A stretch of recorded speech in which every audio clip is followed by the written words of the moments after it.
The state-run media continues, and even several Republican media commentators, I think, continue to totally misread and misunderstand Sarah Palin. Here's a state-run media montage where the state-run media basically say that Sarah Palin is me in a skirt. Maybe she just wants to be, rather than president, the next Rush Limbaugh. I think she will co-host with Rush Limbaugh. She could potentially be the next Rush Limbaugh of the party. I don't think it precludes her trying to run like Rush Limbaugh. Wielded great influence. She'll be the next Rush Limbaugh. Is her future as Rush Limbaugh in a skirt? They get on these themes, these themes, and they all adopt them. Now, here's one more Andrea Mitchell, NBC News in Washington. This was on Meet the Press yesterday morning. David Gregory said, this is a question I posed Senator McCain, which is shirking from those fights the way you demonstrate leadership in the Republican Party? I think that is her big flaw right now. She's feisty. She's attractive. Lord knows she's attractive.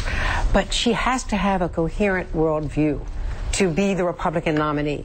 And the reason why she was so rambling in that Friday statement and didn't really fix it in her interviews with many of us is that she's not deeply read. She hasn't thought through a lot of these policies. And you have to do that.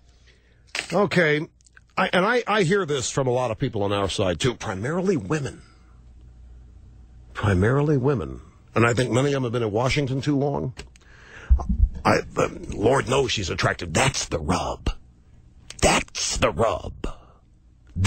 Well, it's not the whole rub, but it's part of what grates on them. Trust me, my friends. Trust me. When your poster chick is Barbara Mikulski, you get the drift. Now, your poster chick is Nancy Pelosi. I don't care. Pick one. But this whole notion of, I'm sure Obama's well-read, too, right? And Obama's running around apologizing for the United States every chance he gets. What's the point of being well-read? This is an effort to say she's unsophisticated. She's not properly refined. She's not from the schools of thought that everybody in Washington considers to be important. Now, I have no clue what she's going to do. I don't know anybody who does besides her. We got a Washington Post story that says she's going to go out and campaign for conservative Democrats. When I watched her speech, when she announced that she was leaving the governorship of Alaska, I didn't hear the word Republican mentioned once. If I'm Sarah Palin, conservative, Republican Party's been just as mean-spirited to her as the Democrats have. A lot of them have. A lot of the Republican media, a lot of the so-called conservative media have been.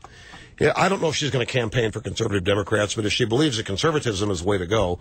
The one thing that does slightly worry me about this is that this whole third-party business. Yeah, it's remote, but it's still a possibility out there. And there are a lot of people pushing a third party, and that's third parties. They lose. They just lose. Third parties never end up with a congressional or Senate candidates. It's just not the way to go. But we'll save that for later. If that actually begins to transpire, we see it beginning to transpire. The bottom line is, she and her. We ought to read Willie Brown in the San Francisco Chronicle yesterday. Willie Brown says she's just outsmarting everyone.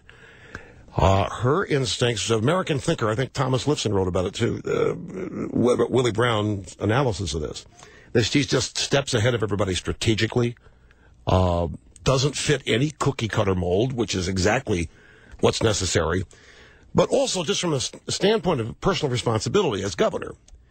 She has been distracted with over $500,000 of ethics charges. None of them are true. She is having to spend most of her time defending herself. At the same time, let's say that she does have future political aspirations. As a Republican or as anybody else, all of her supposed opponents